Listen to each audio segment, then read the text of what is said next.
ये arrow season 1 का episode 6 है। इसके पहले के सारे एपिसोड को मैंने बहुत ही अच्छे तरीके से अपने चैनल पर एक्सप्लेन कर रखा है, जिसका लिंक आपको डिस्क्रिप्शन, आई बटन या फिर इस वीडियो के एंड स्क्रीन में मिल जाएगा।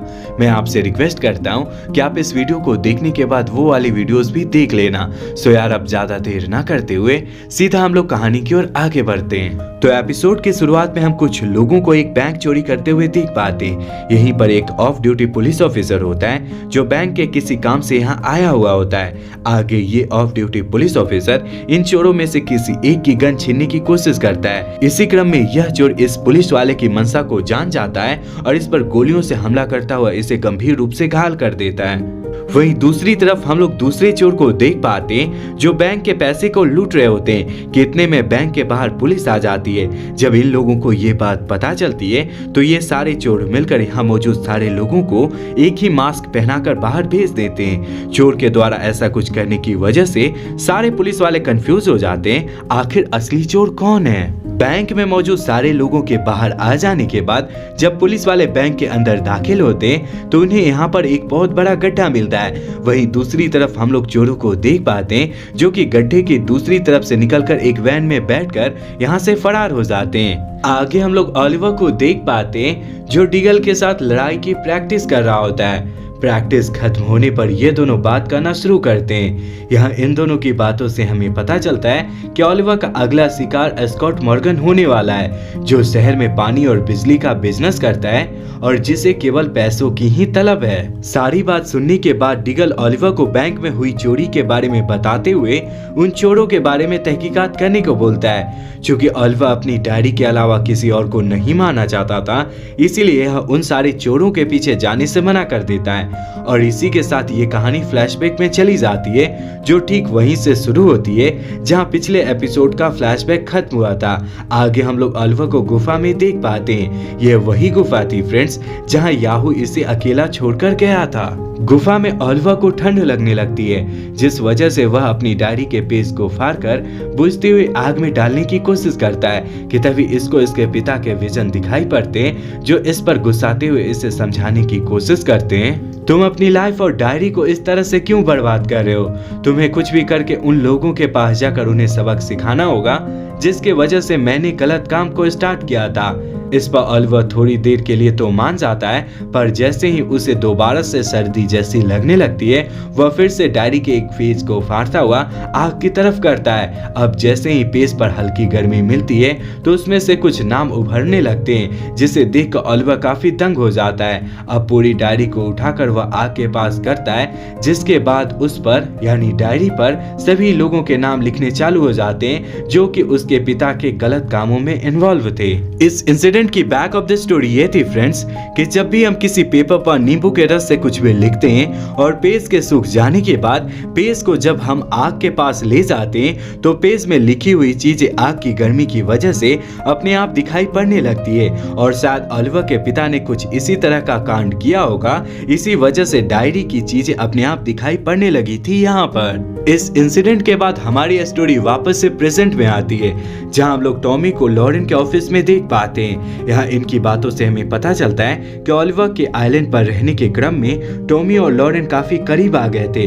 पर इन दोनों के रिलेशन अभी उतनी अच्छी नहीं चल रही है। और आगे टॉमी लॉरेन को वापस से अपनी गर्लफ्रेंड बनाना चाहता है, पर अभी लॉरेन अपने काम में बिजी है। इस वजह से वह टॉमी को डांटती फटकारती हुई यहाँ से भगा देती है। वहीं दूसरी तरफ हम लोग ओलिवर और थिया को आपस में बात करते हुए कमरे से नीचे आते हुए देख पाते हैं। यहाँ पर मोइरा से इन्हें पता चलता है कि आज मोइरा ने अपने घर पर कार्टर और उसकी मॉम के साथ डिनर पार्टी अरेंज कर रखी है, जिसमें इन दोनों यानी टिया और ओलिवर को पक्का से रहना है। शुरू में ये दोनों राजी नहीं हो पाते, पर माँ की जिद की वजह से इन्हें आखिरकार मानना पड़ता है। मोइरा के जाने के बाद ओलिवर को डिगल का कॉल आता है, जिससे इसे पता चलता है जो ओलिवर का अगला शिकार होने वाला था यानी एस्कॉट मॉर्गन ने आत्महत्या करने की कोशिश की है। यह जानकर ओलिवर तुरंत से डिगल के पास जाने के लिए निकलता है कि तभी इसके दरवाजे पर टॉमी आकर इसे अपनी नई स्पोर्ट कार में शहर घूमने चलने को बोलता है। चूंकि ओलिवर को डिगल के पास पहुंचना था, इसीलिए यह टॉमी को मना करते हुए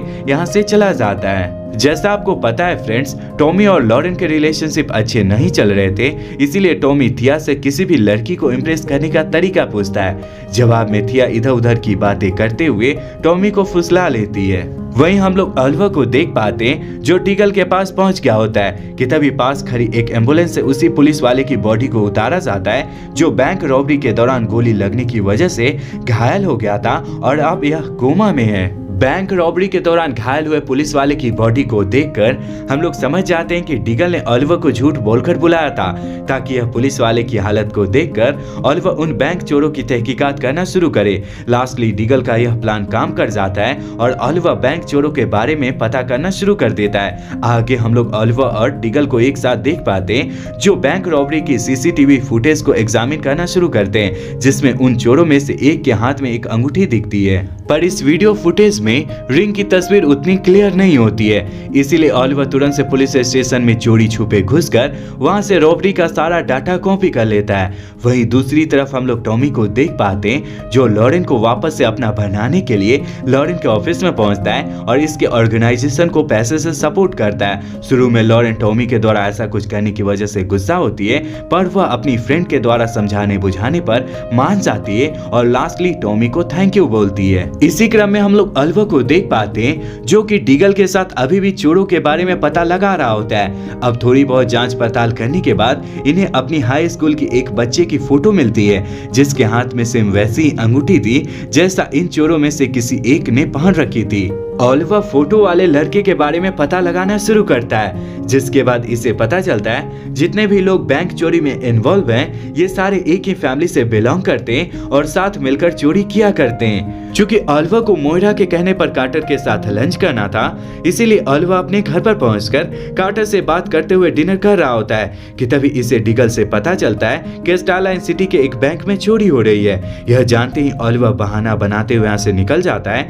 और अपने एरो के कॉस्ट्यूम को पहनकर बैंक चोरी वाली जगह पर पहुंचकर देखता है चोरों का ग्रुप पैसे के बैग को लेकर पुलिस वालों से लड़ाई करता हुआ यहाँ से भाग रहा है। यहाँ पर एरो अपना बाहुबल दिखाते हुए सबसे पहले पैसे के बैग को निशाना बनाकर उसे सेव करता है और फिर इन सारे चोरों पर हमला करते हुए इन्हें रोकने की कोशिश करता है, पर सारे पुलिस वाले मिलकर एरो को ही उल्टा गुनाहगार समझने लगते हैं और इस पर हमला करने की कोशिश करते हैं, जिस वजह से एरो छुप जाता है। इसी क्रम में हम लोग बाकी के सारे चोर को देख पाते हैं जो एक सेफ जगह पर पहुंचने के बाद आपस में बात करना शुरू करते हैं। यहाँ पर इन सारे लोगों की बातों से हमें पता चलता है कि इन सारे चोरों को थोड़ा सा भी अंदेशा नहीं था कि इनके पीछे एरो आ जाएगा और इन पर हमला करेगा। एरो के द्वारा हमला करने वाली बात को लेकर ही इन सारे लोगों में तू में हो जाती है कि आगे से अब ये सारे लोग मिलकर ऐसा काम नहीं करेंगे, पर इनका बेटा जो निहायती कमीना इंसान होता है वह फिर से इन्हें एक और आखिरी चोरी करने के लिए मना लेता है। वहीं दूसरी तरफ हम लोग ऑलिवर और डीगल को फेलिसिटी के पास आए हुए देख पाते हैं। यहाँ पर इन सारे लोगों की बातों से हमें पता चलता है जिस हाई स्कूल बच्चे की बात ये सारे लोग कर रहे हैं उसके पिता का नाम डेरिक है जो पहले क्वीन एंटरप्राइजेस के लिए ही काम किया करता था।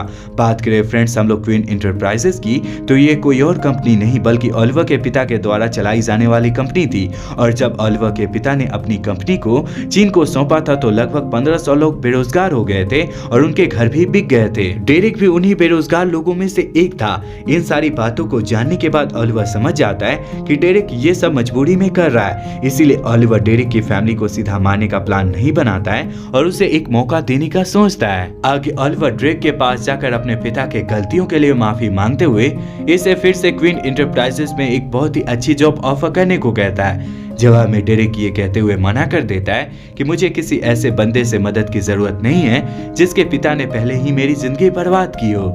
इस बात को सुनकर ऑलिवर को थोड़ा बुरा लगता है, पर वह खुद को संभालते हुए डेरिक के पॉकेट में एक माइक्रोफोन डालता हुआ यहाँ से चला जाता है। क्योंकि ऑलिवर ने डेरिक के पास माइक्रोफोन डाल दिया था, इसीलिए ऑलिवर और डीगल डेरिक और उसके परिवार वालों की बात सुनने में कामयाब होते हैं। आगे इन्हें पता चलता है कि डेरिक ऑलिवर के ऑफर को अपनाना चाहता था, पर इसका बेटा कार्ल डेरिक को एक और आखिरी चोरी करने पर जोर देता है, जिस वजह से डेरिक को कार्ल की बात माननी पड़ती है। आगे हम लोग अलवा को मोइरा से बात करते हुए देख पाते हैं, जहां मोइरा अलवा के ऊपर नाराज होते हुए कहती है, बेटा मैं तुम्हें काफी चाहती हूँ लेकिन तुम्हें मेरी परवाह ही नहीं है, शायद इसीलिए तुम बिना बताए हुए कहीं ना कहीं चले जाते हो। अलवा अपनी माँ की बातों को सुनकर शर्मिंदा होकर कुछ बोलने वाला होता है कि तभी डीगल आकर इसे कान में बताता है कि डेरेक फिर से चोरी करने जा रहा है। यह जानकर अलवा मोइरा से फिर से माफी मांगता हुआ यहाँ से निकल जाता है। वहीं दूसरी तरफ हम लोग डेरेक और काल को बैंक में घुसकर एक गार्ड को मारकर बेहोश करते हुए देख पाते हैं। गार्ड के बेहोश हो जाने के बाद ये दोनों कैश वॉल्ट की तरफ बढ़ते हैं। ये दोनों कैश वॉल्ट से चोरी कर ही रहे होते हैं, किसी क्रम में यहाँ पर एरो आ जाता है और काल से लड़ते हुए इसे कड़ी टक्कर देता है। एरो काल से लड़ रहा होता है कि तभी यहाँ पर डेरेक भी गन लेकर पहुंच जाता है और दोनों बाप बेटे मिलकर एरो से लड़ाई लड़ने लगते हैं। इसी लड़ाई में एरो काल को बेहोश करके डेरेक के पास जा रहा होता है कि तभी बेहोश हुआ गार्ड होश में आता हुआ डेरेक को शूट कर देता है। चूंकि अलवा के पिता की वजह से डेरेक की जिंदगी खराब हुई थी, डेरेक को चोर बनना पड़ा था और अब अलवा की वजह से ही डेरेक की जान जाने वाली थी। इसीलिए अलवा डेरेक के मरने के पहले इसके पास जाकर इसे अपना असली चेहरा दिखाता हुआ अपने पिता के लिए डेरेक से माफी मांगता है। चूंकि डेरेक भी इसकी कंपनी में जॉब करना चाहता था, इसीलिए डेरेक अलवा को माफ कर देता है और ये सीन यहीं पर कट हो जाता है। आगे जब अलवा डेरेक की मौत की वजह से उदास बैठा हुआ होता है तो डीगल आकर इसे समझाता है कि बेशक डेरेक ने चोरी मजबूरी में करी हो, पर चोरी एक अच्छा काम नहीं है, इस वजह से तुम्हें उदास होने की कोई भी जरूरत नहीं है। यहाँ पर डीगल अलवा को काफी देर तक समझाता बुझाता है, जिस वजह से ये नॉर्मल फील करता हुआ अपनी माँ के पास पहुँचता है और बार बार बिना बताए गायब होने वाली बात के लिए अलवा अपनी माँ मोइरा से माफी मांगता है और फिर अपनी माँ को खुश करने के लिए अपनी माँ की फेवरेट बर्गर शॉप पर उसे ले जाता है। इसी बर्गर शॉप में ये दोनों माँ बेटे काफी देर तक बर्गर को एंजॉय करते हैं और इसी के साथ ये एपिसोड यहीं पर खत्म हो जाता है। फ्रेंड्स, इसके आगे की कहानी एपिसोड 7 में दिखाई गई है। अगर आप आगे के एपिसोड को देखना चाहते हो तो कमेंट में नाइस लिख देना और अगर आपको वीडियो पसंद आई है तो इस वीडियो को लाइक करके हमारे चैनल देसी बुक को ऑल बेल नोटिफिकेशन के साथ सब्सक्राइब कर लेना ताकि आपको मेरे वीडियोस की नोटिफिकेशन मिल सके और मुझे आपका सपोर्ट। सो गाइस, वीडियो यहीं तक था। पूरा वीडियो देखने के लिए ढेर सारा धन्यवाद।